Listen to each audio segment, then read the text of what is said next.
Hello, welcome back to International Women Filmmakers Festival.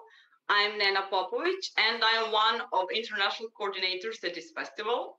Today I'm so happy to have with me rising star from Kazakhstan, director Zhannat Alshanova, whose movie Paola Makes a Wish is part of our World Cinema selection.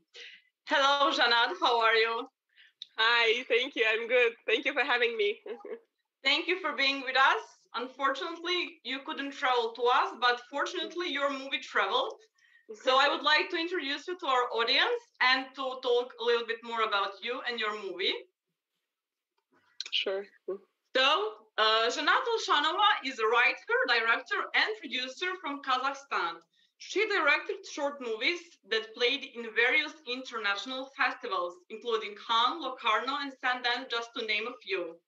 Her debut feature project, Mother Tongue, was selected for Asian Project Market, where it won Arte Kino International Award. She is London Film School and Berlinale Talents alumna. Uh, Also, she is developing one more project called A Winner is Seen at the Start that won a lot of awards at this year's Venice Meets West Co-Production Forum, and we congratulate you for all this, Zhannat.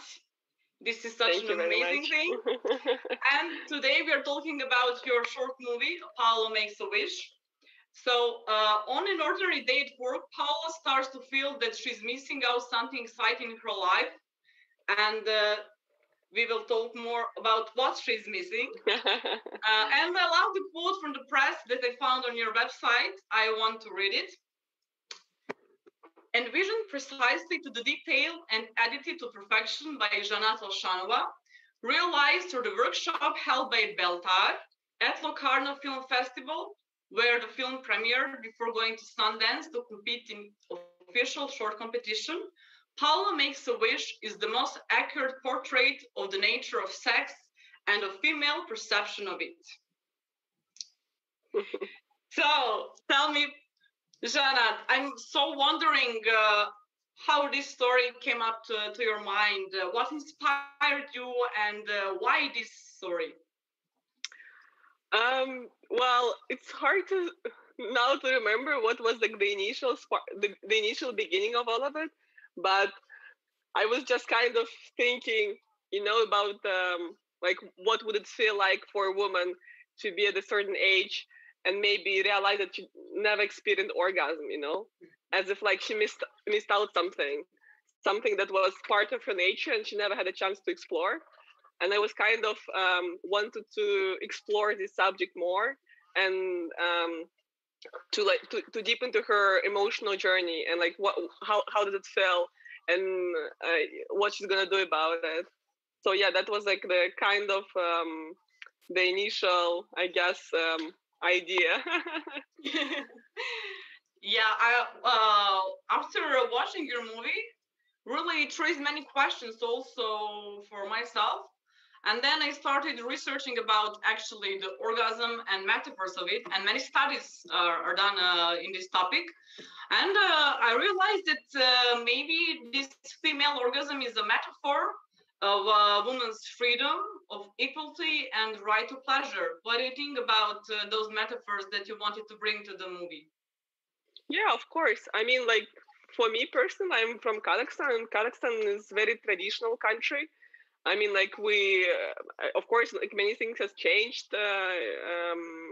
throughout the years, but still, like I realized at some point I find I realized that I didn't talk to my friends about sex, because it wasn't something that you would bring to the table, like even like with your good friends, it was kind of like this forbidden subject.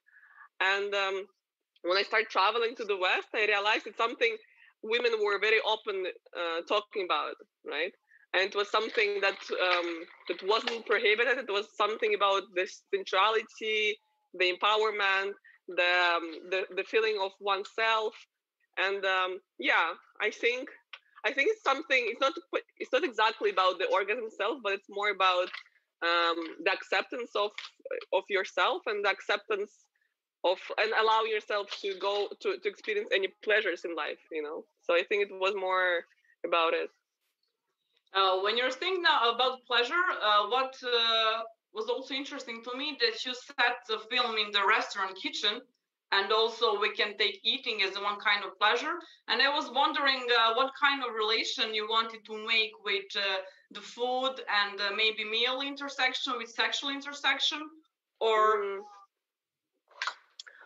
I think it were like the idea to place it in the kitchen is more about having someone being locked, you know, in the environment, and like have to witness the conversation that maybe in any other case you would avoid. And also, like, you know, like you cannot just leave because you're cooking something, you know, like, and you have to be there because like otherwise it will all just blow up. So I think it was more about like putting the character in these conditions when she doesn't have a choice to leave. And she has to witness it, and it was kind of also like paralleling to what she was doing, you know, like that she still has to like maintain that doing the task. And like it was kind of interesting for me to observe her, like how she was reacting to it, because like all the dialogue, they were like improvised. So like every time when they were like in Italian, I don't speak Italian, so I was just judging from her face like what was going on. It was very entertaining. wow, how was it to work with foreign actors and when they're speaking the language that you're not familiar with? Well, it was super fun. I mean, it was the idea of the workshop, and like, I mean, to do something like very quick. And the two girls we found to play the at the back, like talk to put the whole talk. I mean, they were like more fluent in Italian, so for them it was easier to speak in Italian. And I wanted to find the most organic set up for everyone, you know, like, so if it was easier for them to speak in Italian, I was like, okay, let's do it in Italian. But yeah, it was very fun. It's obvious that you want to break taboos, that you're taking bold narratives, and I'm really proud of having women directors doing these things. And I'm really proud that you're part of our festival. Thank you so much for that. Thank you. And when we come back to the movie, I was wondering if we take in relation that as some studies suggest that sexual desire is an emotion closely related to love and happiness. Do you want to say that maybe female characters are in search for that love and happiness, or they're more in search of finding themselves and exploring their sexuality? I guess both, in a way. You know, I think these two things are like mixed with each other. And like, I guess, like, I speak for myself. I don't know for everyone, but I guess it's all about understanding what you want and finding someone who can help you to get there, right? In like in emotional way, in sexual way, in physical, so like on all the stages. And I think like, you know, like when you maybe trying to limit yourself to going only one way, and suddenly you realize that there were like many other ways to get there. It's more, I think that was what I was trying to also to portray in the film, that suddenly she discovered, you know, that there are many options that people do, and it's normal. And I think also like it's important for me to capture this sense of what normal is, you know, because they're talking about it in such like open way, and like, you know, like as if it's nothing extraordinary. It's something they experienced and something they liked or dislike, and they can talk about it, not just, you know, like it's some kind of like this crazy thing that happened. And I think for me it was interesting to know about, to see how someone portrays this normality and reflect on it. This is totally clear now what were the messages that you want to send through your movie. And as I said, it is amazing, bold narrative. Also, I got an interesting question regarding your movie that I want to ask you. People are wondering, the last scene in the movie, was it a fantasy or not? Was it Paula's fantasy or not? Well, I mean, for me, like I like when people interpret the way they want to interpret the films, you know, because I think that's a beauty of the medium.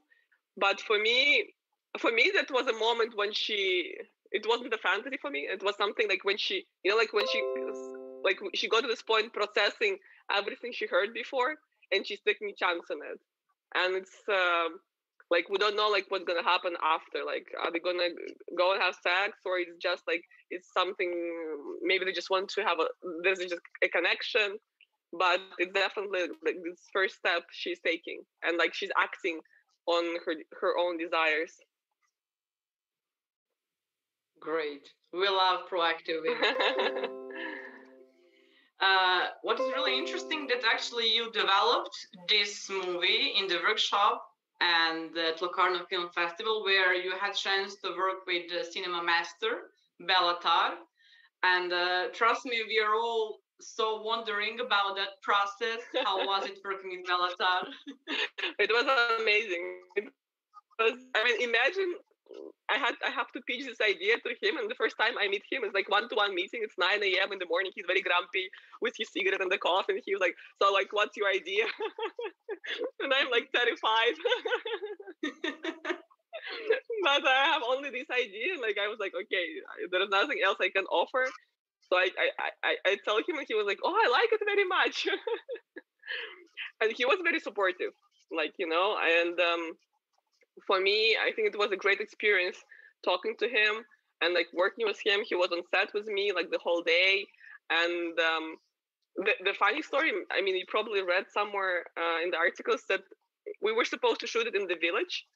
So it was a different location. It was slightly different story, same narrative, but set in a different place. And the day before the shoot, there was like avalanche in the mountains. So we couldn't shoot there. And he came to set because I was working on another project. And he came to me and he was like, "You're in deep trouble. You cannot go there. You have to go and figure out something. And I have to shoot tomorrow," you know? Wow. So those challenges made you more flexible. Yeah, exactly. And I was trying to find an easier solution, you know, just because I didn't want to put anyone in trouble, because like there was the whole Locarno team who was trying to produce it. It was a small amount of time and resources. And I was like, okay, it doesn't matter. I'll try to make something small and easy. And I came back to him with like a different idea. And he was like, no, you should do the initial one. Like, why do you want to compromise? And I was like, yeah, because like we're like in the mountains. There is like avalanche. What do I do?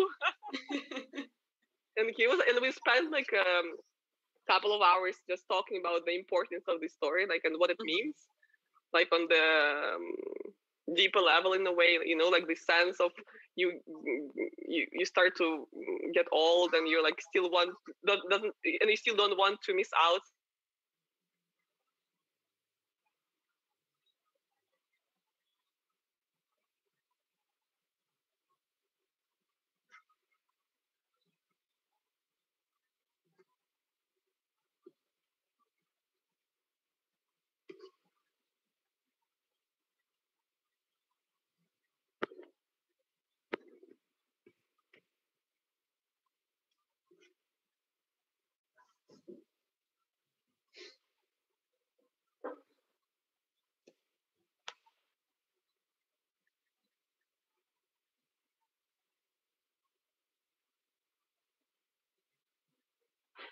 I guess we're having some kind of technical issue at the moment.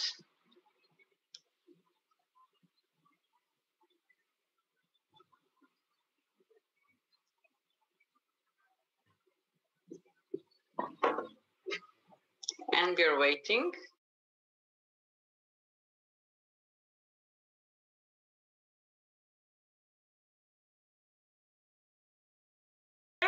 Yes, I'm here now. Sorry. Yeah, these things with Zoom meetings are happening all the time. Don't worry. I know. Yeah, I mean, I was like, okay, I hope nothing will happen, but unfortunately, you never know when this. At least I'm happy that we have chance to have them and to talk at least in this way. Of course. So we stopped at Belatar, and I remember that you were talking about some funny moments from the shooting. Do you have Mhm. some kind of anecdotes that you had with Bellatar? Something that you want to share with us? Well, for example, like, all the men you see on the screen, they were just random men we found on the streets at Locarno. And you can imagine, like, Locarno in March is kind of abandoned place. There's like no people at all. Like you never know. Like you struggle to find anyone. So we would just like asking everyone we could, like on the street, if they were happy to be on the screen. And there was like one man who was sitting with his coffee in this coffee shop. So like we approached him and we asked him if he would be happy just to have his portrait in the film. And he was like, he got very pissed and he was like, I'm calling my lawyer right now. I'm calling the police. You'll be in trouble. Like, really? No. And then the guy, like with the flowers, like the long hair, he's actually a CEO of the festival. Really? So he was just passing by, and Bella was like, "Oh, look at him! He's getting flowers, and he's like in his pajamas or something. Like, let's get him to the camera." And of course, he couldn't say no to Bella. Yeah, I guess so. And also, but I'm sure that he couldn't say no to you too. Well, I guess it would be easier. But yeah, I mean, it was fun. We were just like jumping around, and the woman, like the protagonist, she's actually a casting director. And like the thing is, I was looking for a woman at her 50s, and like we couldn't find anyone at Locarno. And there was like one woman who was the head of film school, and she was like like very elegant woman. And I was trying to approach her, and she was like, "No, I rather call my friend." So she convinced her friend from Milan to come to Locarno just for the shoot. And it was also strange because I had to pitch this idea to person I never know, like on a phone. I'm like, "Oh, I'm doing this film. It's about orgasm," and I know, you never know how comfortable the person is about it, right? The subject. Exactly. So I was kind of being careful about explaining her the idea and the essence of it. And she asked me, "Did she get an orgasm at the end?" I'm like, "Yes, I think so." She was like, "Okay, I'm in." So that was great. Wow, you had so many adventures during the shooting. Yeah, it's one day, but so many stories to tell, right? Yeah, I remember I was participating in one master class that Bellatar was holding in Istanbul, and it was so insightful and very powerful. And I'm really wondering, I mean, from only that one day that we had with him, we learned so much, and I cannot imagine how it was for you spending that much time with him. So I'm wondering, could you tell us what was like the best piece of advice that you got, or that is now still with you, that you're carrying all the time? Well, like at some point, like when we were jumping around the set and like just trying different setups for the camera and so on, and I look at him and he's like smiling, he's like laughing, and I'm like, and he was like, "What?" I'm like, "You're having fun," and he was like, "Of course. Like, why else would you do this?" And for me, it was so great to hear that, like like you look at him, he looks like this grumpy person, right? Like very serious. He's doing like all this like super artsy films, and you never imagine that he's having so much joy when he's on set. And it reminds you that why you're doing all of it, because you enjoy it and you have to enjoy it, because otherwise, like, exactly, why else? Why do you do it? Because it's so much hustle, so much struggle, and you have to have fun, and you have to find yourself in the situation when you love what you do. And I think it was such a good, like it was so good to remind us that, like, no matter what's happening, you still have to find a joy in what you do. So it really stayed with me.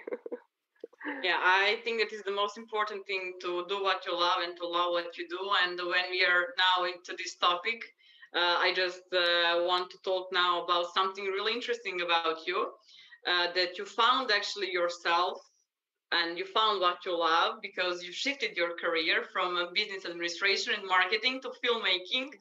And this really was a really brave decision. And because coming from really like steady thing like business administration and going into something more risky like filmmaking, I think it's amazing and really brave. But we can see that courage from your films too.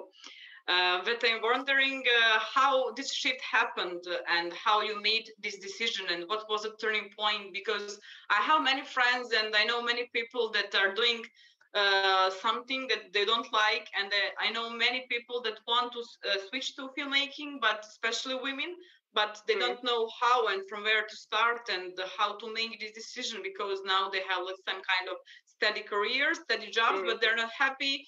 Their heart is more into art, but they know what to do. So I think that you're a great example, and could you please share with us your experience and your story of finding yourself through filmmaking? Well, I mean, it looks great. It looks like crazy when I look back, because like I was like, how did I decide this? It's like a completely crazy move. But at that time, it was such an organic thing to do because, like I was kind of always gravitating towards arts. Like I liked literature, I liked paintings, I like writing, all of it. But I never took it serious, and I always kind of considering it as just a hobby. And because like my family, they both like in economics, so it was kind of more organic for me to follow that path. And I kind of enjoyed for some time, because like I mean, like I graduated with honors. Like I liked what I did, and I was working in the budgeting department for a while. And I found myself in the situation when I knew I can do it, and I knew I can have a career in it, but I didn't feel that I enjoy it.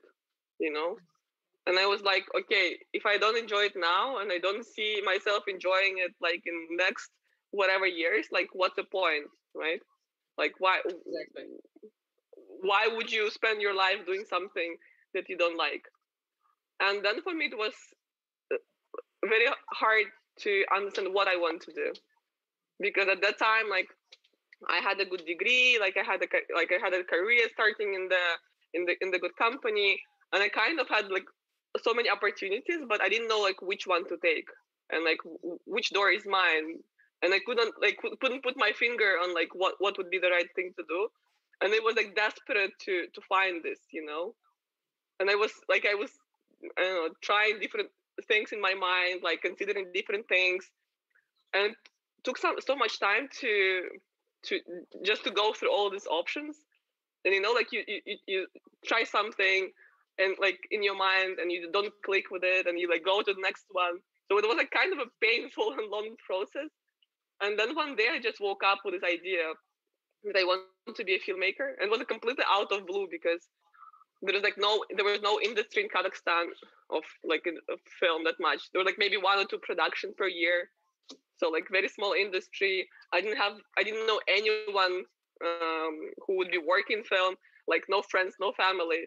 Like I wasn't really a cinephile, like so I it kind of shocked myself, like this option. I was like, why?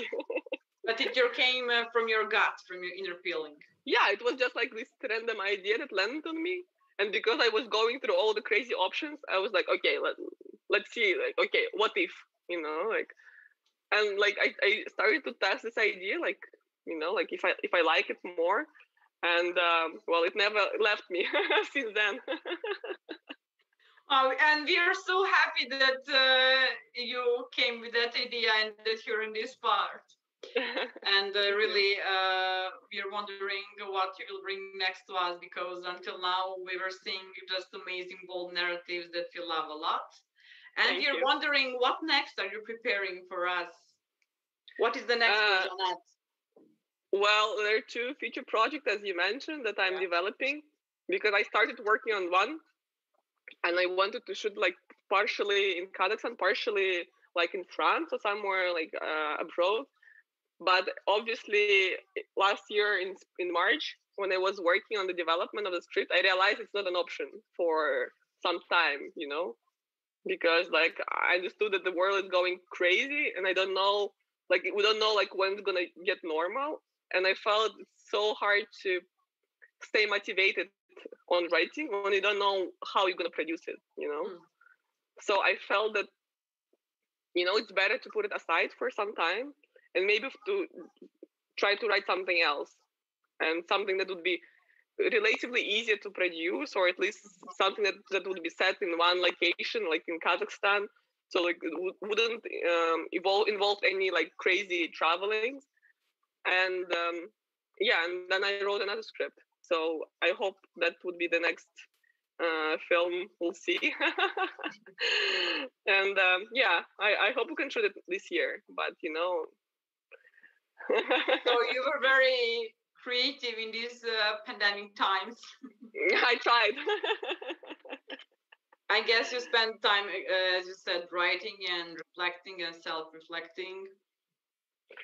Yeah, I mean, I guess like like the beginning of pandemic, it was hard to like focus on any creativity, because like I was with my father and I have to help him, and he was like, we were like stuck in home together, and usually he's like traveling a lot and like working a lot. So I realized that I cannot really focus on my creative work, and like instead of like being angry about it, I just decided to postpone a little bit, to focus on what was important at this moment. And I'm back to writing like in summer. I think like because after we won the award at Locarno, it was kind of it gave me again this motivation and the zeal to to create something more and to bring another project to life. And so since then I wrote another project and hope we can bring it to life. Yeah, I saw that you had really great success at this co-production market in Italy, and really congratulate to that. And you got many awards. So really, I'm wondering about development of that project. And I'm wondering, what would be your advice to emerging filmmakers, and what would be your advice to women filmmakers? I guess the most important thing is to find voice and to spend time on finding it, because you probably like with the time you find the right crew and the right people and and the right stories. But I think it's so important to understand who you are and what kind of stories you tell and how you tell them at the very beginning. Because of course, like we all complain about the limited resources, the lack of time, the lack of the talents, or the funding. But I think at the beginning you have your time for yourself and enjoy it and get the most of it.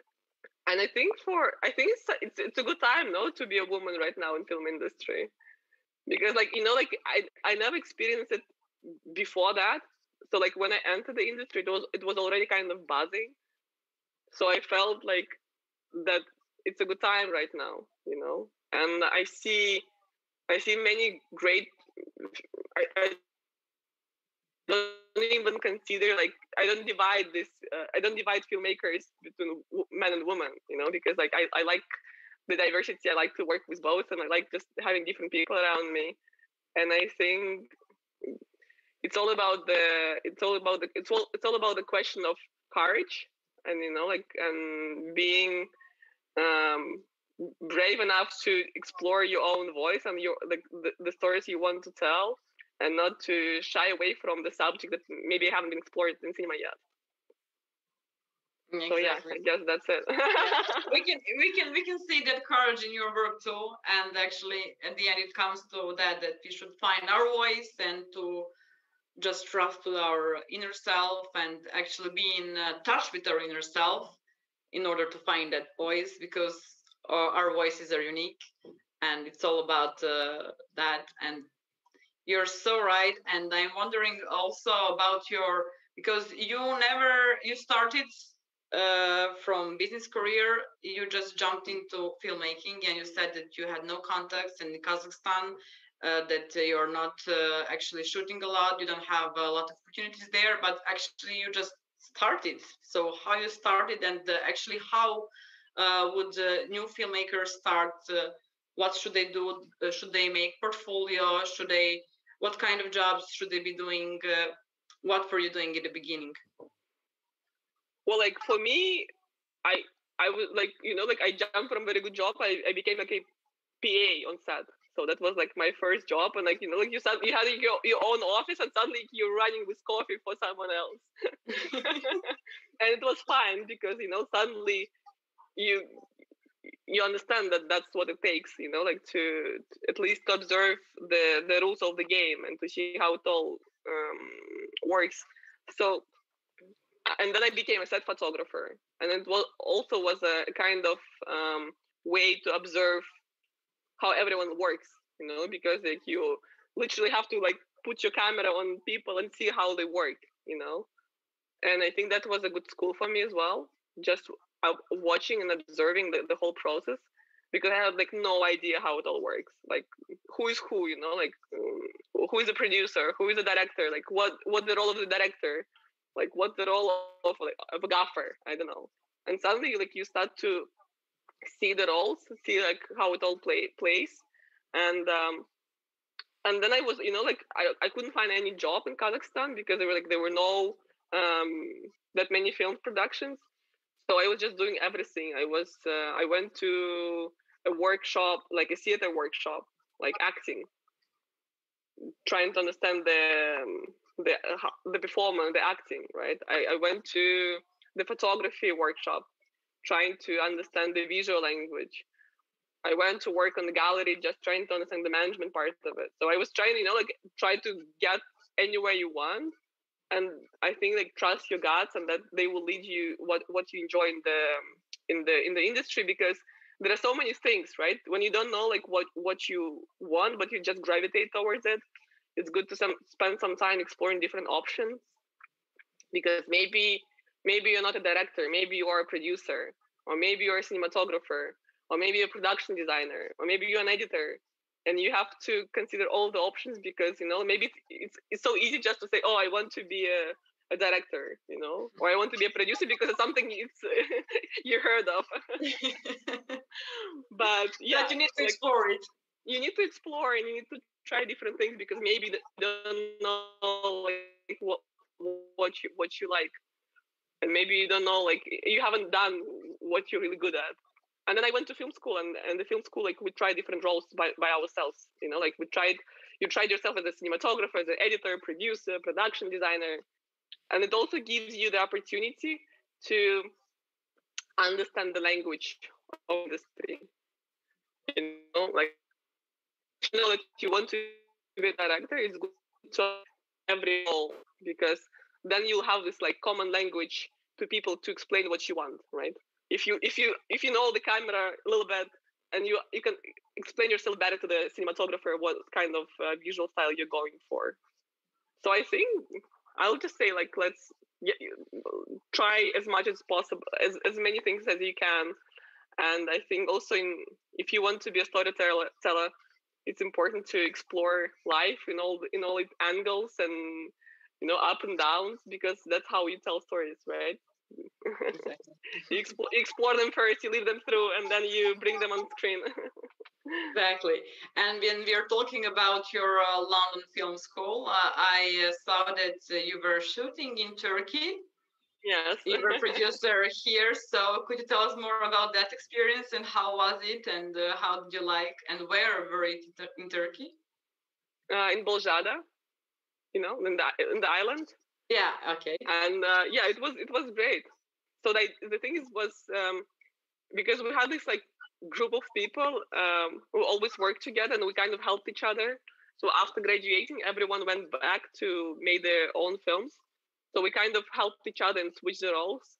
So for example, I produced 2 films, one in Turkey, one in US, and both of them worked on my film too. So the director of the short film in Turkey, he was my cinematographer at my graduation film. And is he Turkish? Yeah, he's Turkish. he's Turkish, and he made his short film, and then it now developed into a feature film, and I hope it will be out very soon. It's a beautiful film, I can tell you that. Perfect. But so it was you very made nice perfect experience. connections. Yeah, it was very great experience to produce in Turkey, because also, I guess, for me, I understand the mentality more or less, because we're kind of similar in some things. Also the language, like Kazakh and Turkish, it's the same family of language. So it was really great, and it was very nice to be on this small island, and we have this very nice community, and no, it was great. I loved it. Yeah, I'm happy to hear that. I love Turkey. And we love you, Zhannat. I'm also actually a foreigner, but I feel Turkey as my second home, and I spent 5 years in Turkey, and I'm always going back. It's part of me. Turkey is really part of me, and I love being there, working there, spending time there. So Turkey is really something special. It just takes you all. So I hope that maybe in the future we can also cooperate, and that you will come back to Turkey, and that we could make something together. That is also purpose of all these festivals, so we can connect. And why not? Who knows what else expects us? Yeah, you never know. That's the beauty of it, right? Exactly, you never know. And we are really so happy to having you at this festival and to have this talk with you. I hope that it will be helpful to all the emerging filmmakers and the other filmmakers. And I guess that if someone wants to get in touch with you, they can find you through your socials. Sure. And maybe for some kind of future cooperation. And thank you so much for being with us, Zhannat. We are so proud, and we are so happy, and we love your movies. We love how courageous you are. We love how brave you are. I mean, I love your stories, and you have great, strong female characters. And I love that actually you have women at each stage of their lives. So you're not focusing only on like young women. You have like of all the ages. And I think it's perfect, and this is really what we need. And we are so looking forward to seeing more bold female narratives. Thank you very much. It was a pleasure talking to you, and good luck to everyone who is watching it. And I hope like the life gets back to normal, and not only film, but we can also travel and connect with each other. Exactly, and we are really happy to see you in person very time soon. Thank you. Thank you. Bye. Bye.